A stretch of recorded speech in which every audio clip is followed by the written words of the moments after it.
제 점bor도 님이 정도는 혼음 점bor가 되다 바크라다는 전도 실물도 돈바 되제잖라 기시험서 저러 저기 점검서 저월 특지셔도 일라르 지금에 본조 자라서란데 공제 또반 보러 신지로 공제 또반 보러 신지로 공제 또반 보러 신지로 Profound and subtle Dharma is rarely encountered in eons. We can hear and follow it.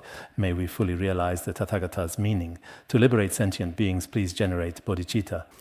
디체 상기 식계의 비상주 생활 생활 전부 추지될 복제스처럼 자호로용 란더 것도 가르쳐 자호로용 교지르도당 직된다당 직된 잔다 정금다당 정금 잔일 허비 상계당 상주 생활 타당 흘러당 지결보남 땅끝에서 섬실자섬경 내들은 디베르티나 교지 때덕 정자르 니섬 자그르지 상계락 소라 존던데 덕거 점주지 또라테네 과리와르다 자리용 때덕 정차르 말락소 존던데 진자허를 랍가르자르바 덕거 상지지 겐지 용서 즈데 때덕 정자르 타양 니브르 말락소 대는 상주 생활 사이년 부가와 치호다메 바네 종 저를 결과다 저를 결과다 마저와다 저를 결과다 저를 결과다 마즈비 셈스는 남소 자거지 상제락 소라 존던데 더거문 치 토마네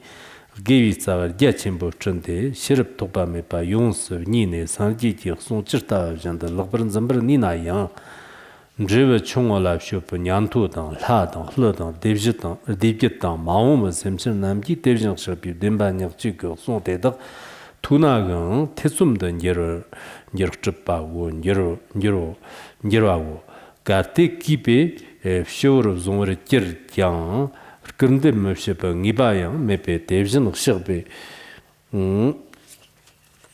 대전스럽게 덕적을 남랍 상추선과 사이년부 로발람기 내급습 쇼바처럼 샤바다 몰음처럼 다바 라소비 삼기메 기빔 자바다 기름남 개치르단도 소르 상기진자허랑 랍가르자라 회나 통섬기 통침본더 스샹다 낙서당 제당 더당 닝마당 남자당 사도 소레레 네르더차럽더 겨 더차럽기 정레레전더 치오 근가르 겨 치오 근기 시마 레레 전더 직된더 겨 직된 레레나더 드레레 전더 거르 겨 거르 레레나더 더 차럽 지니 치소바 레레네 탈라트거 거르 겨와 지그나 상지 상주 생활 사이년부 삽지바 니바네 종 삽지 니바네 종 자파처럼 기피 장의 공거 회의 대례 야동거 살례 자르드 메나 상주 생활 사이년부 냔토당 랑상디당 랑상디에서 결혼 자피 장의 무 마고소 자호라양 상주 생활디 삼기미 기비 점저당 몰음라 때니 마오워 릭지버 강지급 상주 생활 사이년부 찬더 투바금 도흥업시바금 청차르바금 산립조바금 조반버바네 종 디익거즈글라 촌리기 프리바다 쿠바다 잠 주비 와르드 피바 강적 강덕 란 yapchqto lan yapchqto ਸਮ치자즘 디네스 티네 nganson 동르 lan yapchq 여로 자호르영 상주성과 사이 냥보 상주성과 생활 전부 사이 냥보는 조트메피 과라 치호도메피 나로나 경덕지 버지기도 디체는 직된들 대정식과 성계 넘버 경화 표바 탐쳤던 담바집샤와 상계지 쇼노 디체 경덕거 손을 동급 겸바 산당 회식은 바로 성지지 흑흑금 통내 디 정도 신내 지바 계기르문을 쇼바처럼 샤바다 몰음처럼 답변 든짐 상회 담비 ዝቅ트바라 데니 대정 쇼바 상계 넘버 경화 교바 탐쳤던 담비 김 덕거발랍 가르자와 김덕거 교기 ndërti santi gishkum ngumbr tobrën dodna chi rambu vartër dëngër që zërve semsën nam djarë shak guso njahura yang di se kemdak vi ndërtër të tëkje parte dëki maung var karwa chi tang me pi var të Tabar Gya Chenpo Lap Tenir, Digba Dang Dingur Ki Yongsum Narvi, Joa Chik Simchim Nam Jarar Shao, Jarar Shinik Zudranin Gumber Tsang Gyao, Zur Gumber Tsang Gyawar Shago, Sangye Team Dene Tester, Tikete, Tarti Varta, Kara, Gerton Shia, Chakchuk, Jut Me Pande Kyang Tadon Shanchip San Hui Tsrum Zapago.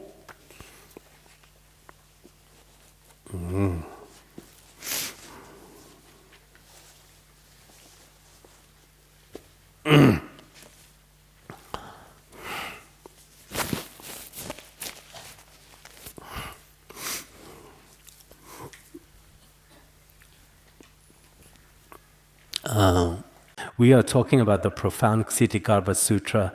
Please note there will be no class tomorrow as scheduled. We'll continue discussing the Ksitigarbha Sutra on Thursday and Friday. This current week, our scheduled classes are indeed taking place on Monday, Tuesday, Thursday, and Friday. For the upcoming week, it is highly probable that the schedule will remain quite similar to this one. Yes, that particular arrangement is currently in place for the foreseeable future. I have unfortunately caught a bit of a cold. So today's lecture might not go quite as well as usual, perhaps.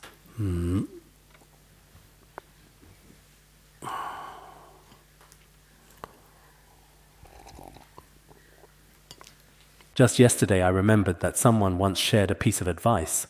When you have a cold, it's often suggested not to take any medicine at all. Instead, simply drink plenty of plain boiled water, and you will gradually get better and recover. But after drinking boiled water for 2 days, it hasn't really made much of a difference. So I guess I'll just keep drinking it. Is this water or tea? It should be tea, right? Tea should be fine too, right? Before we start today's class, or rather as part of the class, let me say a few words. Now, as we are studying the Ksitigarbha Sutra, a significant Buddhist scripture, we will explore its teachings. I see that everyone is still very much interested and engaged. I notice that through various effective means, everyone is truly listening attentively and taking it all in, which is excellent and truly appreciated. After listening to these teachings, try your very best not to stop halfway. Although I don't have a formal lineage transmission, generally speaking, however, as long as there are no special circumstances regarding a Dharma teaching, or if there is something particularly special that day, then it's best to make up for it the next day by other means. It's very important to catch up on it. This point is crucial. This is a very good cause and condition for hearing the Dharma life after life. It's an excellent karmic connection, a favorable condition. If, whenever we study and listen to any Dharma teaching, we do so without interruption, if there is no break in between, then in future lives for this Dharma and for ourselves, we should form an especially auspicious karmic connection and cause. So the very first thing I truly want to say is this: everyone absolutely must be very diligent and carefully see things through from beginning to end. I've also noticed that many of our Dharma friends, through various methods, are also engaging in this process. Moreover, these Dharma friends are indeed very enthusiastic about listening to and contemplating the teachings. In this particular regard, their motivation is truly and genuinely strong. This is something that we can clearly and unequivocally see. I think, as for a profound scripture like the Ksitigarbha Sutra, perhaps some of you have studied it before, but regardless, generally we need to study a teaching many times. If we study it many times, after a certain point, we will have a deep understanding of this Dharma practice. It's just like with the words of my perfect teacher or the way of the Bodhisattva. Almost every year, different teachers transmit these teachings. After receiving these transmissions repeatedly, at a certain point, we become very familiar with the Dharma. Then when we apply it to ourselves, it truly becomes easier to put into practice. So, when studying the Ksitigarbha Sutra, the sacred text, don't just go through it superficially. In this particular way, you will also inevitably spend a significant amount of time on it accordingly. If you are not sufficiently attentive and diligently focused, the amount of time you spend may basically be the same, but the results of being diligent are still very significant. So, during the entire process of listening and diligently studying, for example, the Ksitigarbha Sutra has exactly 13 chapters. In the very first chapter, the divine powers in the Trayastrimsha heaven, what is primarily discussed? It is about the causes and conditions of the Buddha teaching the Dharma for his mother. What is this introductory chapter like? It should be explained that all the way to the very last, the 12th chapter, the benefits of seeing and hearing indeed. This particular section primarily talks about the significant merits and virtuous qualities of Ksitigarbha Bodhisattva. Whether we truly hear about it or actually see it or come contact with, recall it, the merit is immense. When I had just then translated up to the 12th chapter, I felt especially joyful. The final chapter, entrusting to humans and devas, talks about, at this time, Shakyamuni Buddha entrusted stubborn, difficult, sentient beings to compassionate Ksitigarbha Bodhisattva. The Buddha said, look, in final chapter it talks all beings are entrusted to Ksitigarbha Bodhisattva. So if our relationship with a Ksitigarbha Bodhisattva is a somewhat little bit better, we still have a significant chance. It's precisely the same with many people in the world today, you see, who will actually be the next leader. If it is indeed this leader, and I have a good relationship with him, then whatever I do will be much easier. This is how things work in the world, but from the perspective of spiritual practice, it's actually the same. If we form a very good connection with this sutra, if we establish a good affinity with Ksitigarbha Bodhisattva, then things should go really smoothly for us in all aspects in the future. I originally wanted to talk about some things earlier, but if I talk too much at the beginning, I might not finish later. So if there's enough time later on, some of the things we usually do before class can also be simply moved to after class, perhaps. Let's first talk about this important topic. Today we are discussing the profound Ksitigarbha Sutra right here together. What we covered yesterday should be considered the completion of the retinue section. When the Buddha was teaching the Dharma for his mother in the Trayastrimsha heaven, all those present, drawn by the spiritual influence of Ksitigarbha Bodhisattva and Shakyamuni Buddha, there should have been a great many indeed, truly, from this world and from other worlds, Buddhas, Bodhisattvas, celestial heavenly beings, powerful dragons, as well as various ghosts, spirits, and numerous others. There were especially many present at this significant gathering. This is the kind of karmic connection that was present. Here, I would like to specifically mention now, if it is indeed convenient in the future, I will try to basically share with everyone in each and every upcoming class some simple stories related to the Ksitigarbha Sutra, some efficacy stories of a few very miraculous responses connected to it. Previously, when we discussed the Diamond Sutra, we also shared such stories. Later, talked about Lotus Sutra. We also shared some of them with you all in this teaching. And as for the Ksitigarbha Sutra, some parts I previously translated into Tibetan. Yesterday I mentioned some parts aren't translated into Tibetan, but in the future, if there's a collection of efficacy stories to the Ksitigarbha Sutra, and if there is a Tibetan version, it might in future lives help those who have sincere faith in Ksitigarbha Bodhisattva. In this regard, it could truly play a certain role. In many books from Han Chinese regions, there are actually quite a lot of such stories. One instance that I recall seeing is documented in the brief records of efficacy of the 3 jewels. There was an individual, a person with the surname Liu, who, on one specific occasion when he ventured out, discovered a walking stick lying on the road. He carefully noticed that there seemed to be a distinctly carved image on the wooden stick, but he truly didn't know exactly what particular kind of image it was at all. There was a distinct image located at the very top of the walking stick. He carefully brought it home, and after bringing it back to his dwelling, he firmly stuck it into the wall, placing it carefully in a secluded corner of the wall within his own private room. He simply left it there, untouched and undisturbed, and didn't really do anything further with it. Later, this individual unfortunately fell gravely ill and subsequently died. At that sorrowful and difficult time, his grieving family members noticed that his chest remained unusually and persistently warm, and it stayed warm for a long time without cooling down. Because of this, they didn't dare to bury him. They kept his body there for a day and 2 nights. After that, he started to come back to life. He wasn't dead. He came back to life. But when he soon revived, he was in profound tears, crying continuously and without ceasing. They then asked him what exactly had happened to cause such distress. He then recounted his experiences in the intermediate state between life and death.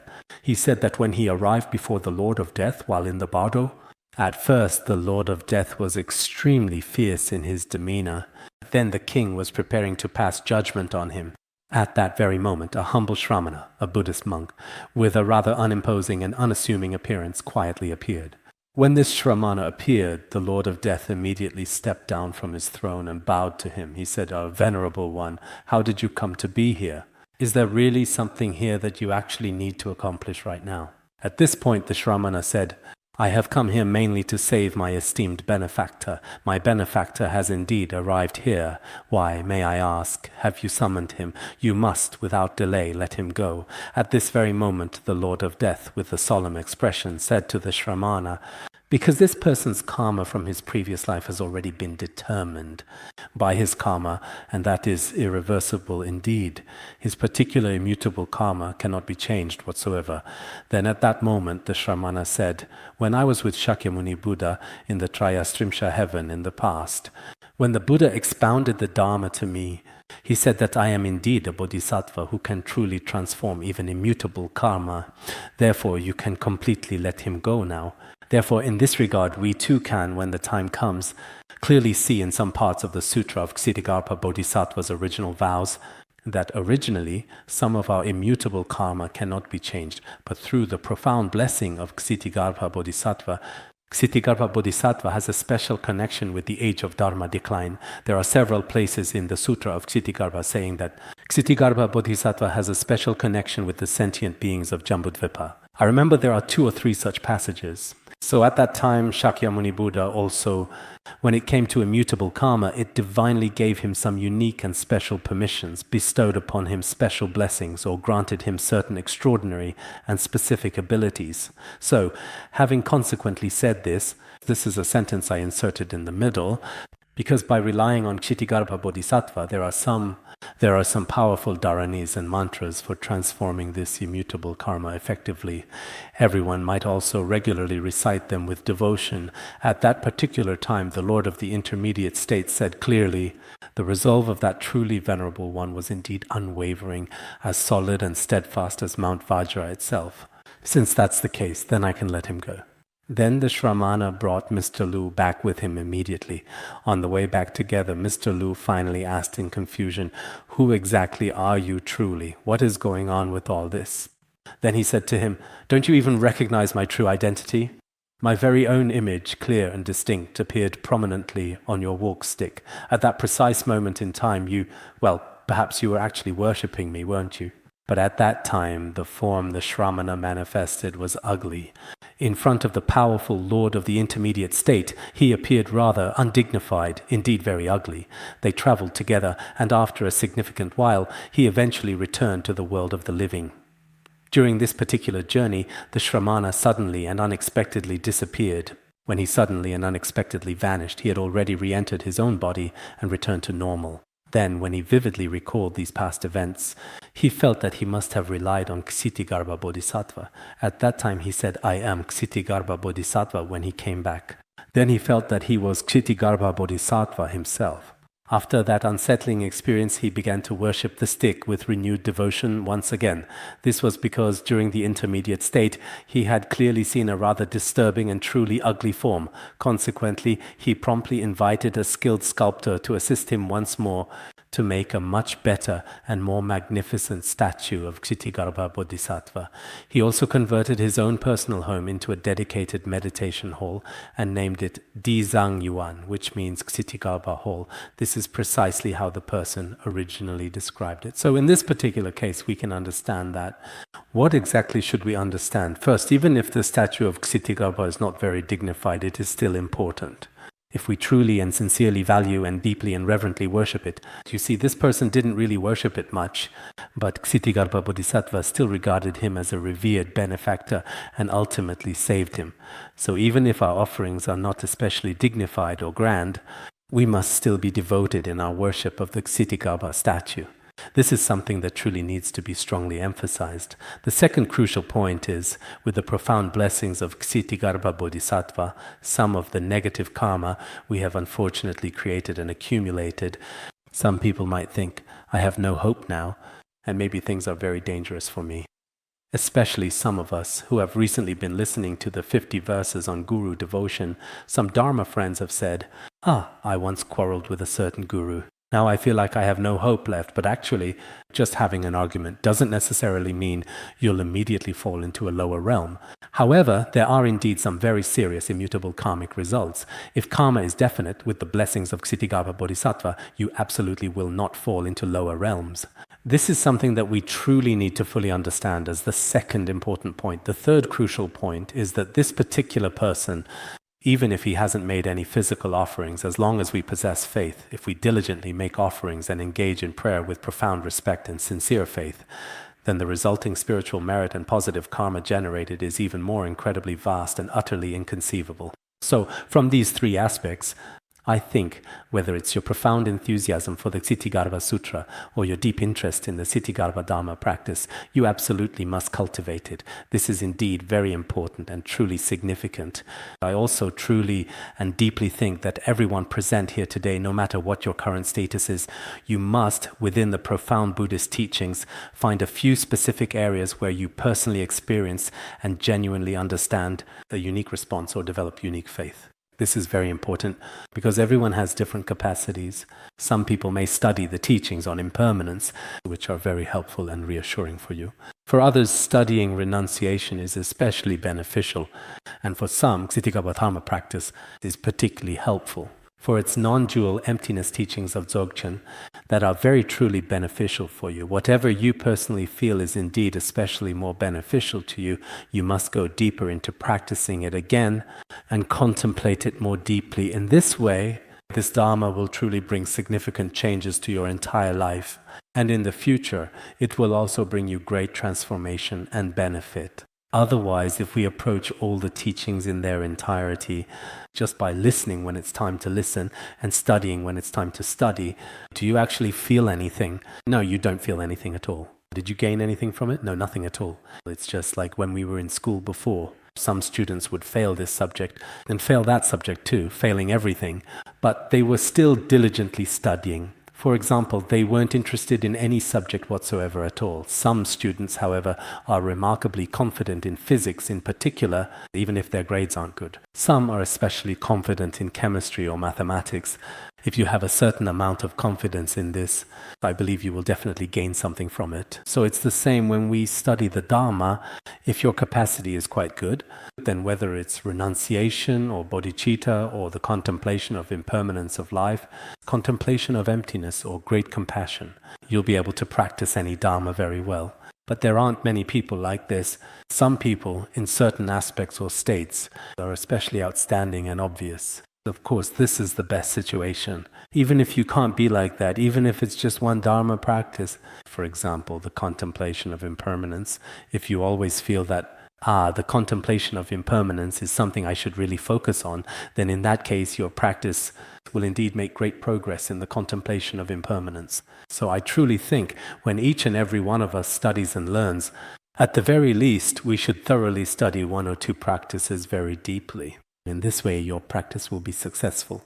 Otherwise, perhaps for now, you're simply studying together with other people, or perhaps just getting started, but you don't feel any response or gain anything yourself. When you encounter some truly adverse conditions or come across some very special circumstances, you might indeed change. You might be quite easily swayed. Because the environment we have now, this particular kind of group that we currently have right now may not exist for a very, very long period of time. At a certain point, everyone around you might be in a place completely different from our views and practices. And at that very moment in time, if there is no atmosphere of spiritual practice at all, not only might you potentially stop learning altogether, you might even actively slander it. This is possible. Back during the tumultuous Cultural Revolution, some of us Tibetans, who were born and raised here and are truly devout believers, there were indeed some people who were extremely steadfast and unwavering in their profound faith. No matter what kind of situation they faced, they would never abandon the three jewels. There were also some certain individuals who relatively believe in the three jewels and didn't oppose them, but some of them started to come out and oppose it. At that time, there were also people who specifically came for this purpose, and it was the same in the Han regions, right? Some of them were not professionals, and they requested professional Dharma teachers to speak. What did they want them to talk about?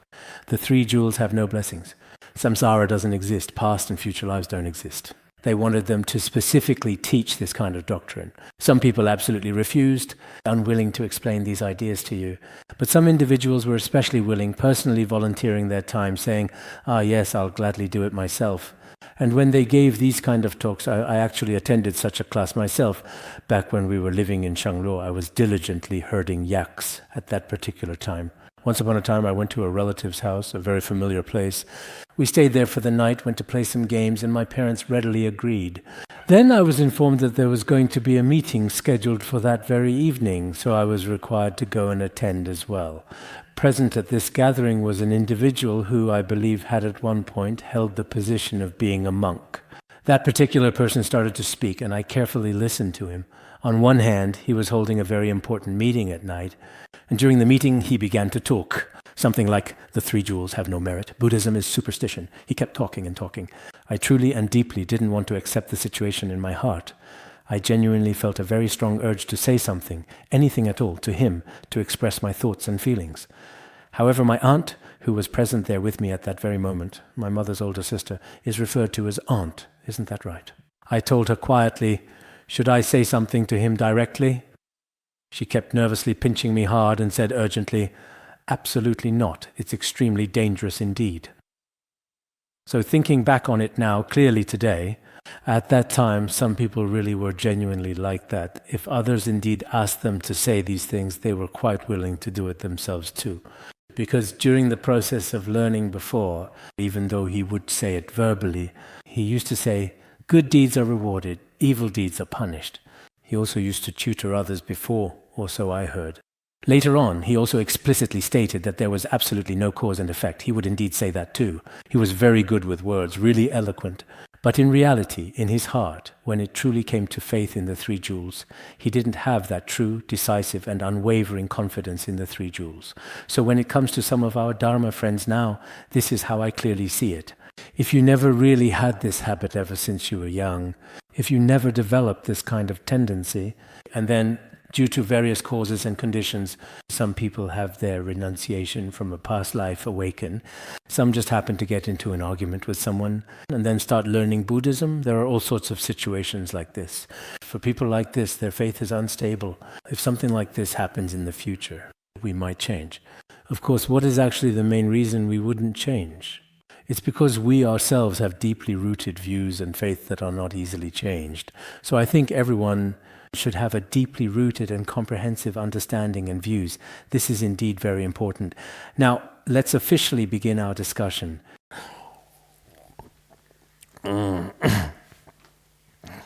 Yesterday they said that at 8:55 I still hadn't gotten to the main topic. Today, is it 8:56? What time is it now? 8:20? That's still okay. Next, let's talk about, at that time, Shakyamuni Buddha addressed the Venerable Manjushri, who is revered as the Prince of Dharma, a truly great and enlightened Bodhisattva. We observed that when the revered Shakyamuni Buddha graciously arrived at the celestial heaven of the 33 gods, all of his devoted retinue had already faithfully gathered there, awaiting his divine presence. When everyone had gathered there, our teacher Shakyamuni Buddha spoke to Manjushri, the great Bodhisattva, who is foremost in wisdom, and told him, you observe that all the Buddhas and Bodhisattvas, as well as the gods, dragons, ghosts, and spirits, from this world and other worlds, from this land and other lands, all those who have now come to gather in the Trayastrimsha heaven, do you know their number? He said, this time you will see all the revered Buddhas, the compassionate Bodhisattvas, the powerful gods, the majestic dragons, the ethereal ghosts, and the myriad spirits. Some have come from this world. Some have come from other worlds. Some are from this land and some are from other lands. As for the distinction between world and land, it seems that even in Tibetan it's not particularly easy to differentiate, but perhaps the meaning is the same. Because in many Buddhist scriptures there are often very similar terms and expressions, and a great deal of similar language is frequently used. Maybe it's because sentient beings have different capacities. For some individuals, saying this world makes it much easier to fully understand, while for others, simply saying this land might be considerably easier to grasp. Perhaps there are indeed other significant meanings as well. World can be explained from the perspective of world. Land can be understood from the perspective of land. But generally we say Saha world, Saha land, but you can't really say Saha land either. You could say that the Saha world is also a vast land, or perhaps land truly refers to some smaller distinct worlds. The land of ultimate bliss and the world of ultimate bliss are pretty much the same, right? So with so many beings gathering in the glorious Trayastrimsha heaven, do you truly know exactly how many people there are? how many sentient beings, how many Buddhas, and how many Bodhisattvas are there in total? Because if there are especially many coming, then Manjushri, the revered Bodhisattva of supreme wisdom, should certainly know. He should indeed be able to know through his profound wisdom. Actually, the Buddha truly knows everything completely and perfectly. But sometimes the Buddha, with his profound wisdom, asks insightful questions in order to invite a deeper teaching, or to compassionately help sentient beings resolve some of their fundamental doubts and confusions. At this point, Manjushri Bodhisattva addressed the World-Honored One, saying, "World-Honored One, even with my divine power, I could not know, even if I measured for 1,000 kalpas." Manjushri Bodhisattva said, "According to my supernatural powers, World-Honored One, my supernatural powers." Of course, Manjushri Bodhisattva's supernatural powers, drawing from the comprehensive biography of Manjushri Bodhisattva, which encompasses revered scriptures such as the profound Sutra of the Adorned Land of Manjushri and numerous other significant sutras, we gain valuable insights. Manjushri Bodhisattva's wisdom is truly inconceivable. He is also the one who truly and indeed inspired the bodhicitta of the 1,000 Buddhas of the fortunate eon. So his wisdom should be very extremely. He is considered the foremost in wisdom in our Buddhist tradition. But even using his wisdom and miraculous power to measure, let alone being able to calculate it in a short period of time, even if 1,000 kalpas, an immense and immeasurable span of time, were to pass, it would still be utterly impossible to fully comprehend or accurately ascertain the total number of devout individuals attending today's sacred Dharma assembly. At that time, it should be said, it was just like when we hold a Dharma assembly in the world. The place was truly packed, a sea of people indeed as far as the eye could see. Moreover, in such a pure land, within a single mote of dust, there are as many pure lands as there are motes of dust, and in each pure land there are inconceivable Buddhas.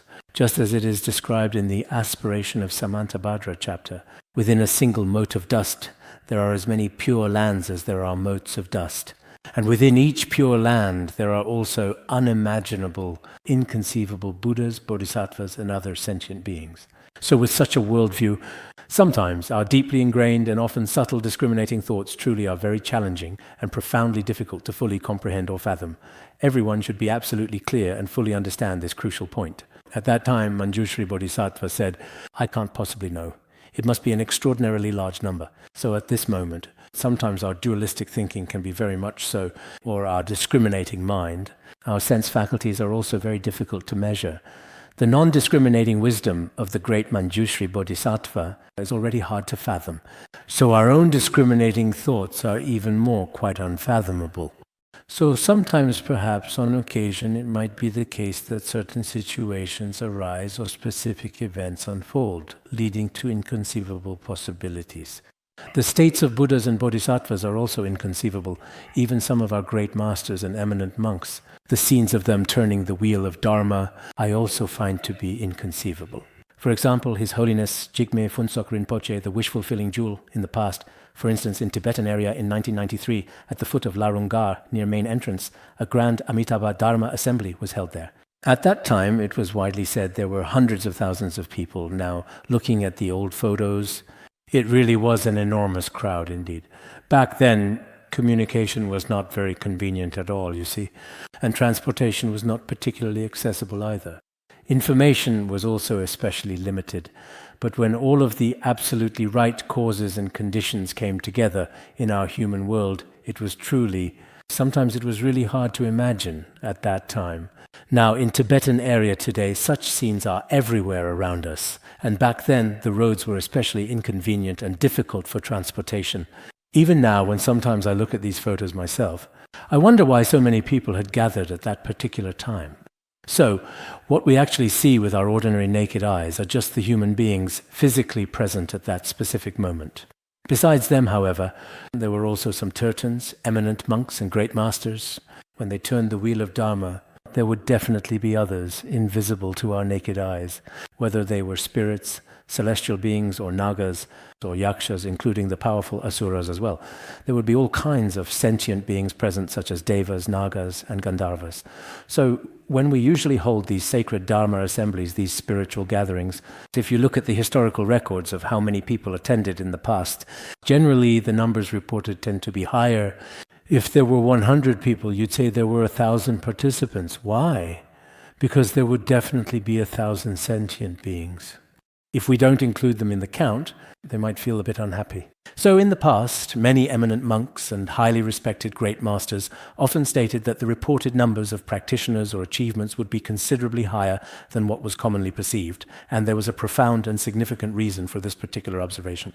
So here, at that specific time, in the celestial realm known as the Trayastrimsha heaven, Manjushri Bodhisattva did not know how many sentient beings were. The Buddha then told Manjushri Bodhisattva, "Even with the Buddha eye, I cannot count them all."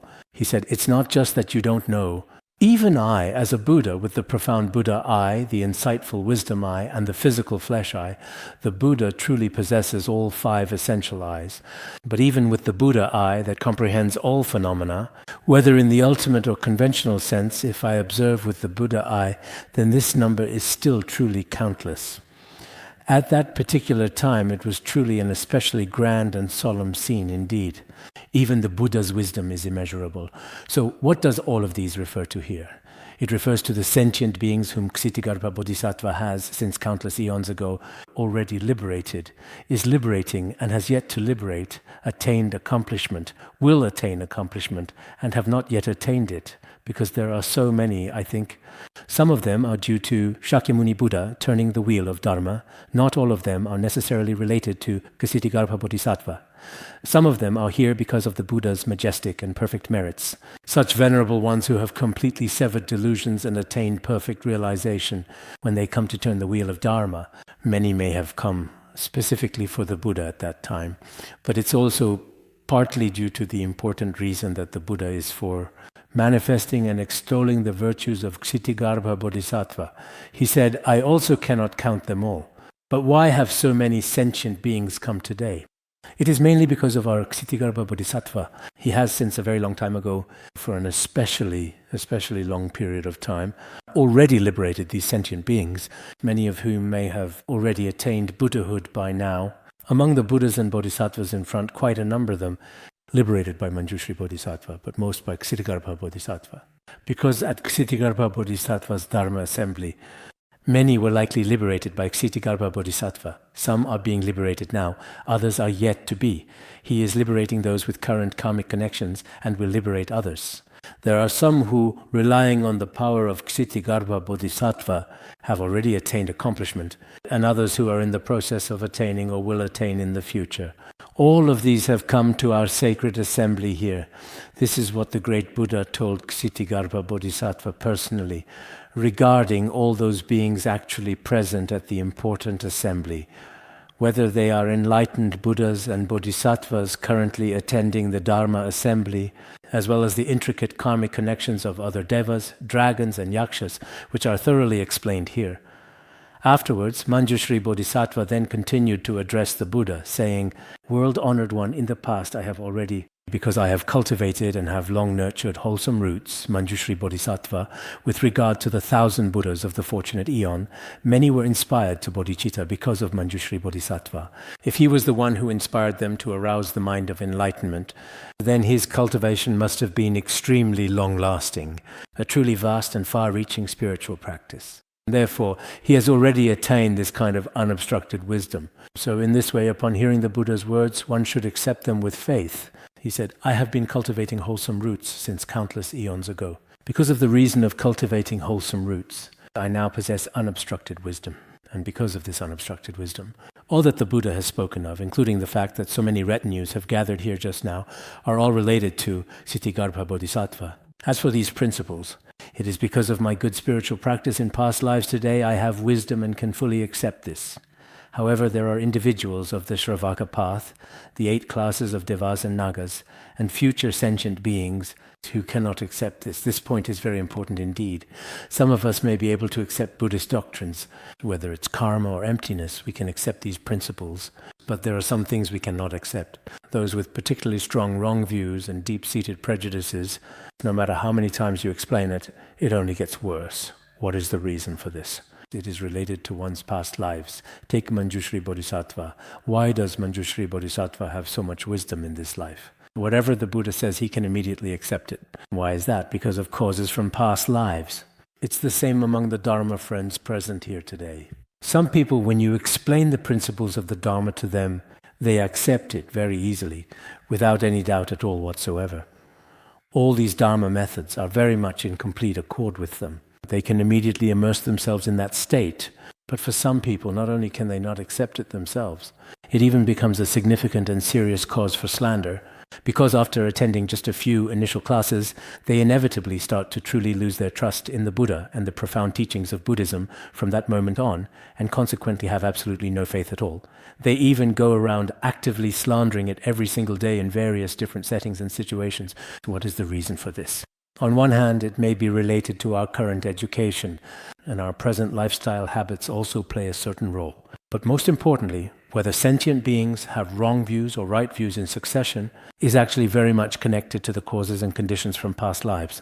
I often think to myself that perhaps, indeed, just maybe in my previous life, I might have had some profound karmic connection with practicing virtuous Dharma. At the very least, there was indeed some connection, because ever since I was quite young, whether it was studying Buddhist scriptures or observing Buddha images, I truly felt great joy and acceptance toward all of these. So when it comes to the principles of Mahayana Buddhism, I was able to resonate with them in a very short time. Whether it was about emptiness or benefiting sentient beings, in these aspects, I never thought, this is impossible. Is this fake? It seemed very, very difficult to even truly imagine the opposing viewpoints. So when I reflect on this sometimes, it really truly seems that perhaps there were some deep karmic connections in this regard in my past life as well. But what kind of karmic connections were they? Without the ability to recall past lives, it's very hard to know, right?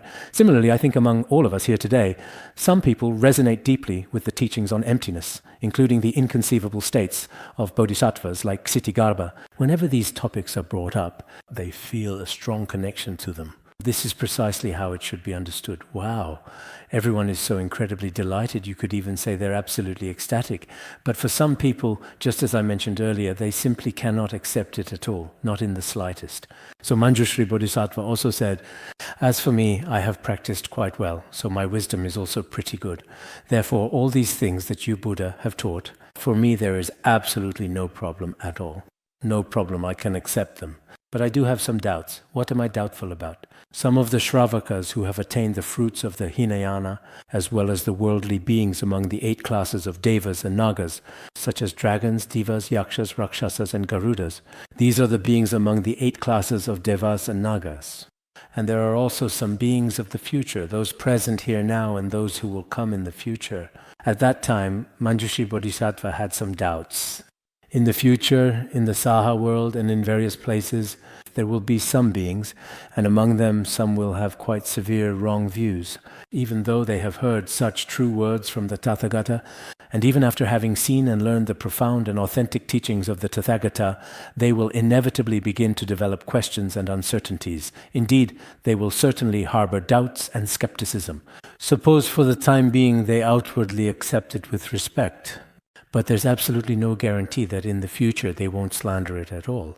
It's quite possible that they will slander it. Because just as we mentioned earlier, if they lack the wisdom from karmic connections in their past lives, or if in this life they do not observe and reflect through hearing and contemplation, if they do not have such wisdom gained in this way, then even the Tathagata's Vajra-like words, it's very likely that at first they will develop serious doubts and then begin to actively slander it. This is indeed quite possible.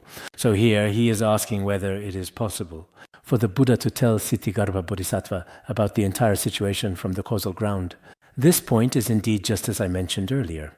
Whether the Buddha is a truly Pramanapurusa or not is very important and significant. When it comes to this Dharma, if we really develop some very certain doubts or some profound faith, the key is that it is indeed related to the wisdom of the person.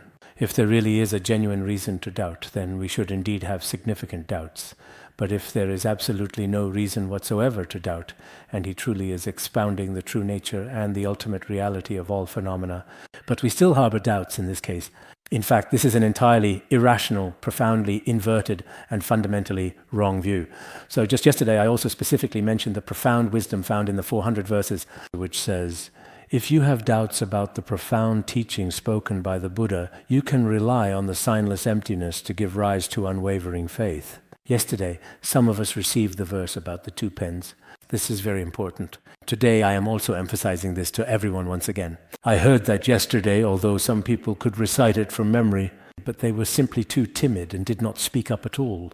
Some individuals completely forgot it on the spot. Some people probably just did not want to articulate it. In any case, many of us have indeed memorized the 400 verses. There shouldn't be any problem, but here everyone needs to understand precisely what the most crucial point truly is. If you have any doubts about the profound principles taught by the Buddha, then if you develop some doubts, you can use the concept of complete emptiness, whether it's the reasoning of the diamond particle or the reasoning of refuting production from existence and non-existence, or the reasoning that refutes production from the four alternatives and so on. Use the Madhyamaka reasoning of ultimate truth to investigate, or we can use worldly logic to examine it. As long as you reason things out, then whether you have faith or not, it doesn't matter. You should know that the Buddha's profound teachings on emptiness, for example, are something you have to acknowledge, even if I often think, for example, of people like Einstein who truly made contributions to human society. From a scientific perspective, their contributions are immense. But in the end, when they face birth, aging, sickness, and death, or when it comes to the ultimate reality of the emptiness of all phenomena, if they were to encounter these Buddhist teachings, such as the teachings on emptiness by masters like Nagarjuna, Chandrakirti, and Aryadeva, if they encountered such views on emptiness, I think their wisdom would be even more complete. This is not because I am actually a Buddhist myself, nor am I actually trying to forcefully bring these particular scientists into the ranks of the Buddhist faith. That's not actually what I mean. It really should be that anyone, no matter which country you're from or what social status you have, whether you have a faith or not, as long as we approach the Buddhist analysis of emptiness with its in-depth and detailed methods of examination, if someone were to investigate this, it wouldn't require any faith at all. It's not about making someone study it out of belief, but rather it's a process of rational wisdom and reasoning. At that point, you might come to understand the true and inherent nature of everything that exists in this entire world, that besides appearances, there is also an ultimate reality. This ultimate reality is related to emptiness. At that time, you will gradually begin to understand some of the deeply profound and secret meanings often mentioned in the Buddha's timeless Vajra words. It is also said here that if it is the Buddha's secret meaning, as revealed in scriptures over time, someone like Manjushri Bodhisattva can completely unravel it. But for other Shravakas, or the 8 classes of gods and dragons, it is very difficult. Therefore, World-Honored One, we sincerely wish that you would expound extensively on when Ksitigarbha Bodhisattva Mahasattva was at the causal stage, what kinds of 6 paramitas and truly many countless virtuous actions he indeed engaged in, and what kind of supreme bodhicitta and numerous other profound vows to liberate countless sentient beings, all of which he meticulously made during his initial causal stage of spiritual development. As we mentioned earlier, not attaining Buddhahood until the very hells are completely empty, how exactly did he manage to make such an extraordinary vow? And how did he truly accomplish such truly inconceivable and remarkable deeds? On this matter at that time, Manjushri Bodhisattva spoke on behalf of the assembly. For me personally, there is no problem at all. The Buddha doesn't need to turn the Dharma wheel for me. I completely understand it. But those around me, there are many who have come today, heavenly beings, dragons. It looks like all sorts of beings, ghosts, gods. When you look at them regarding this, let alone Ksitigarbha Bodhisattva, even the beings of the 33 heavens, they may not necessarily have proper knowledge and correct views about them. Then, as for sentient beings in the future, especially in the degenerate age of the 5 degeneration, the wrong views, nihilistic views, and eternalistic views among these beings will be even more severe. Buddha, could you please now truly turn the Dharma wheel for all sentient beings indeed? This is a request to turn the Dharma wheel.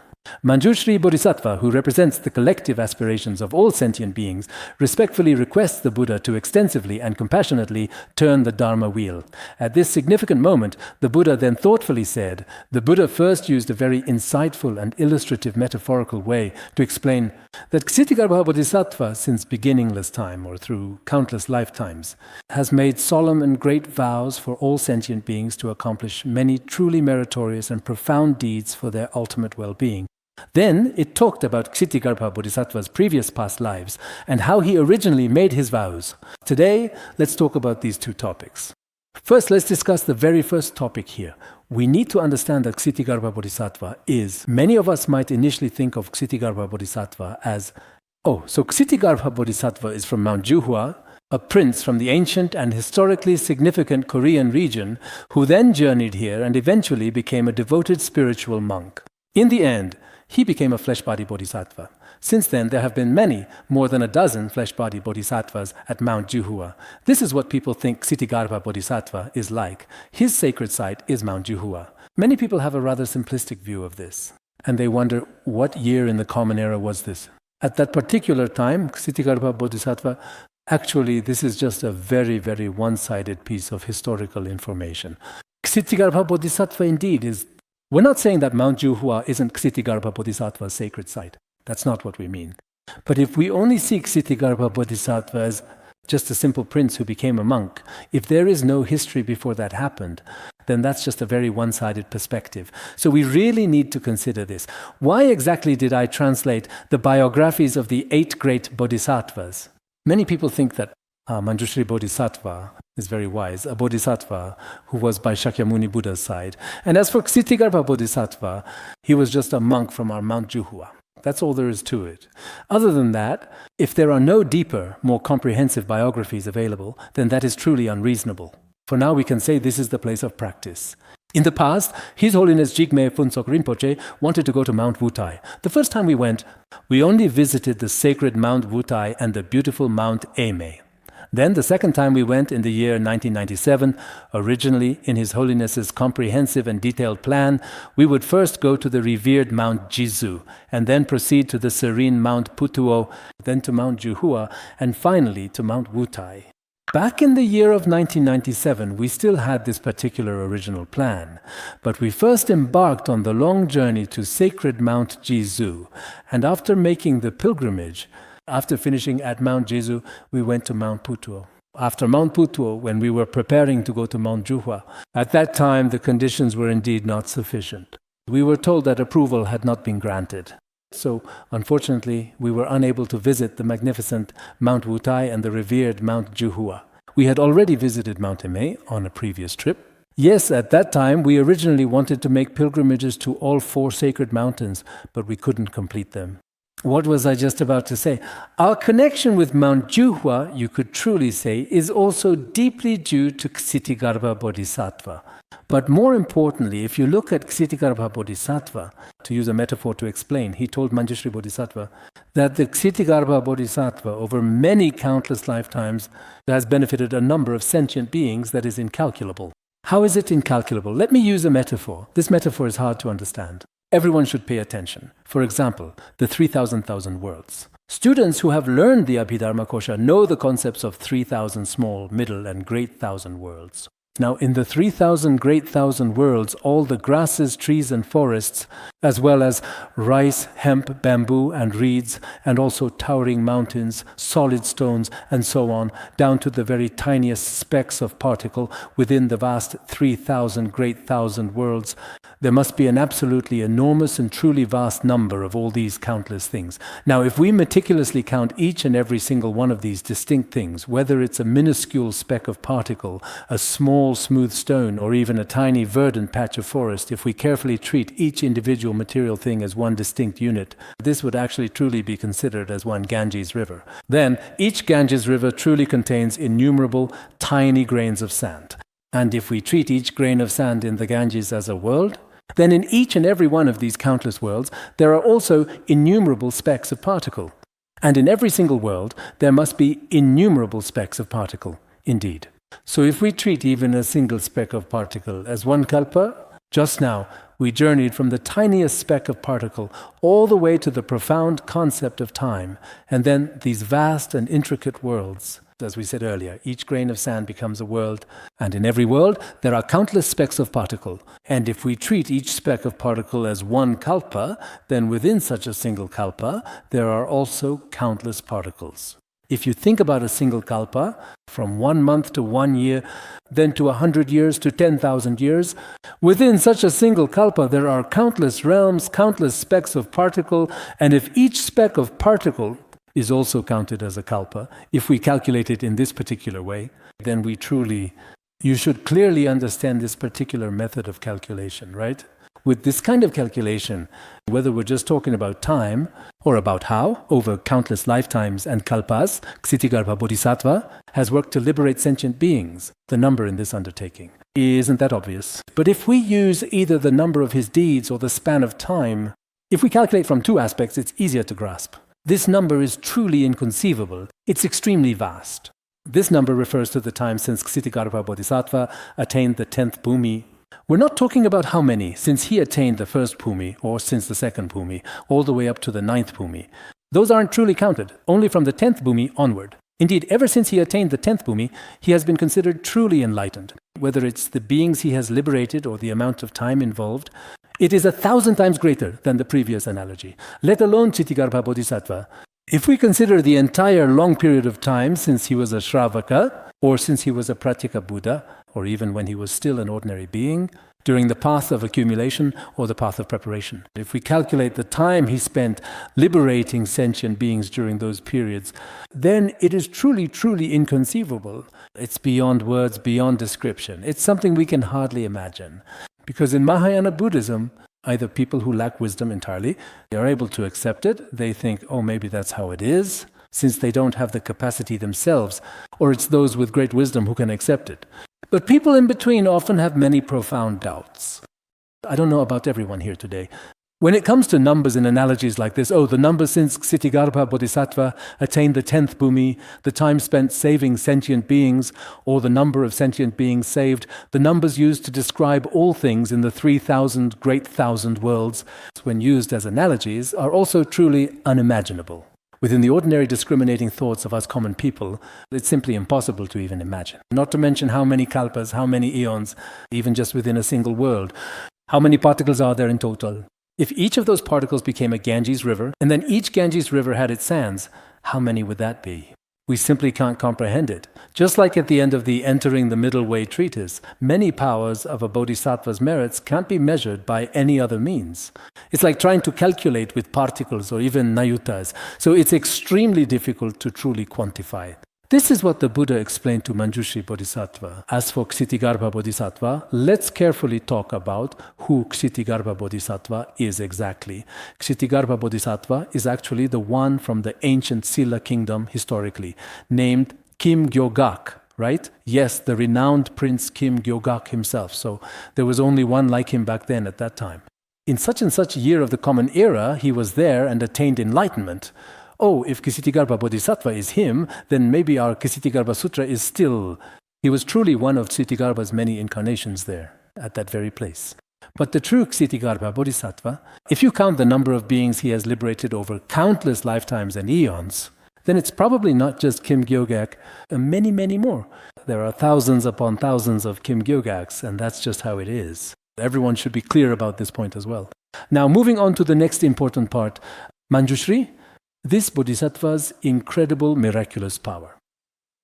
The great Buddha said to Manjushri Bodhisattva directly, and then continued to explain further. Manjushri Bodhisattva, keep listening to the inconceivable miraculous power and vows of Ksitigarbha Bodhisattva. His miraculous power to liberate sentient beings and his vows are inconceivable. Why Ksitigarbha possessed such power? Actually, it is related to his vows and his miraculous power. Why are some eminent monks and great masters so powerful in liberating sentient beings while others are not?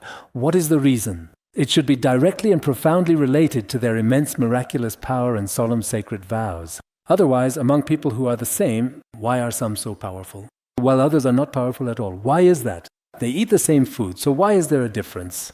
So it is still related to miraculous power. If in future generations there are good men and good women who hear the name of Ksitigarbha Bodhisattva and then praise and extol Ksitigarbha Bodhisattva, as well as venerate and make prostrations to Ksitigarbha Bodhisattva, or recite his sacred name like a profound and meaningful practice. We haven't recited it today, have we? Let's start reciting now. My way of explaining is still a bit like that. There's nothing particularly special about it. So let's recite this together. You see, reciting it here brings especially great merit.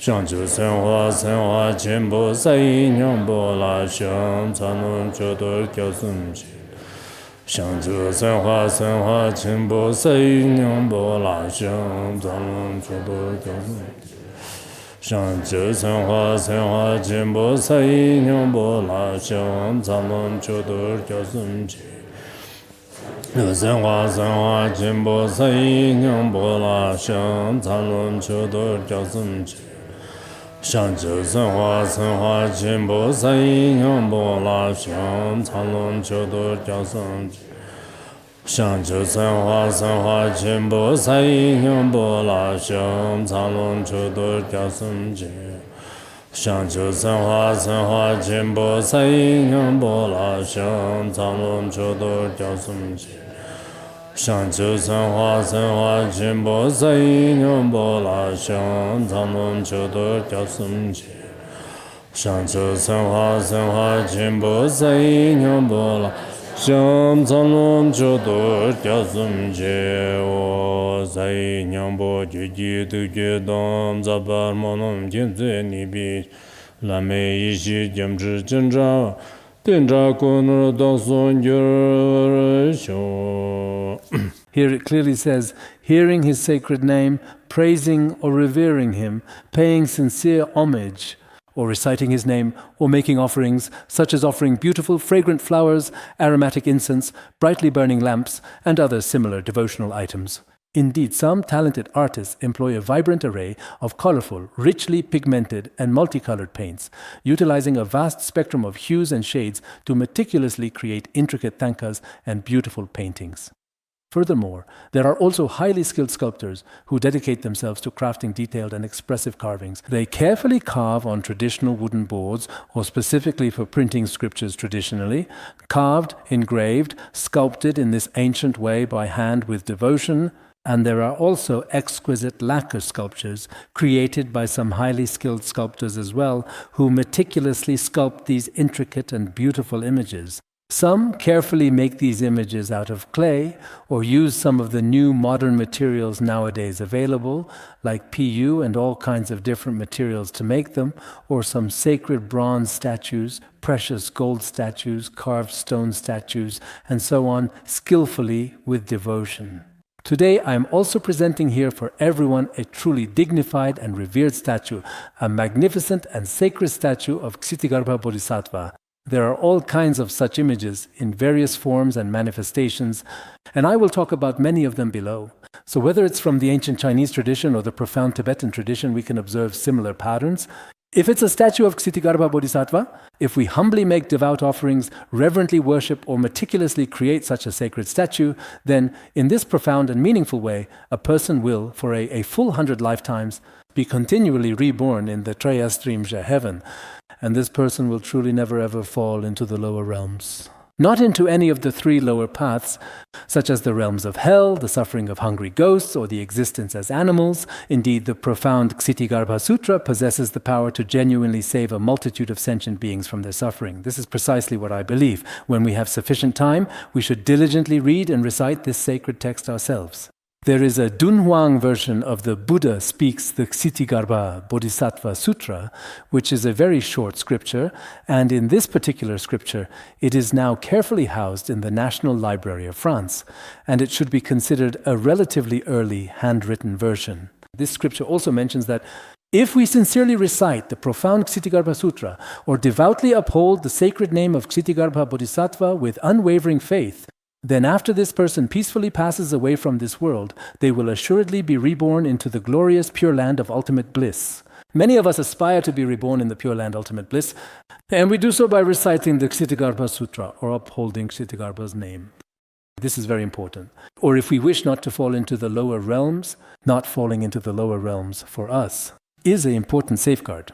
We are worried due to the negative karma we've accumulated since beginningless time, or in this very life, whether in our next life we might fall into hell, the animal realm, or the realm of hungry ghosts. So this is something that everyone is very concerned about. Not falling into the lower realms also either. I personally think this is extremely important. We don't dare to say, I want to be reborn in the Pure Land or attain rainbow body this life, but at least we hope not to fall into the lower realms. Once we fall into the lower realms, then for a very long time there will be no way to turn things around. Indeed, only after countless days and nights can we truly attain liberation. And even after achieving that liberation, we might still have to be born as blind beings or various other sentient beings in this existence. So it's still very frightening. Therefore, I think for so many years, His Holiness, the wish-fulfilling jewel, why did he put so much effort into promoting the Ksitigarbha Dharma practice? This year, I have an even deeper impression, because in the past, maybe because I wasn't mature enough in age, I just thought, whenever His Holiness teaches, the Amitabha Pure Land Dharma Assembly is also very important, right? The Ksitigarbha Dharma Assembly is also very important, right? I thought like that. But why? Among the 8 great bodhisattvas, didn't he mention the other bodhisattvas? But place such emphasis on reciting the name of Ksitigarbha. On one hand, His Holiness also said at the time that here at Larungar, even in small matters, including the essential food and necessary clothing of the monastic community and all other significant aspects of their daily lives, there should not be any major deficiencies or any form of poverty whatsoever. On the other hand, and most importantly, he wished that all sentient beings who formed a connection would not fall into the lower realms and that all would be reborn in pure lands. This was the greatest aspiration of His Holiness. It was only during the process of translating this year that I truly came to understand this deeply. In the past, there were indeed many things that seemed unclear when the Guru was still present. Many things just couldn't be understood. Every day was like that, just like that. I also consistently relied on my revered spiritual Guru for 19 years. There were also many opportunities to visit other places, but I often attended classes at Larungar, never missing a single session, always like this. But sometimes, before or after some of the classes back then, or regarding some important matters related to Larungar in my daily life, I would find myself needing to address them. I just didn't pay very much attention to them at all, really.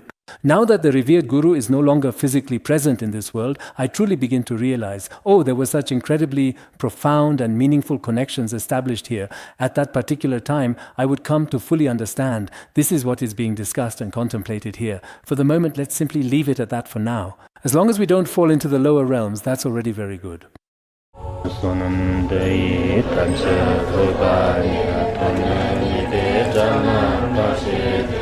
Tirgana jirano chupai, chupun zonen droa droa bandangara badna asadorda bandangara badna asadorda bandangara badna asadorda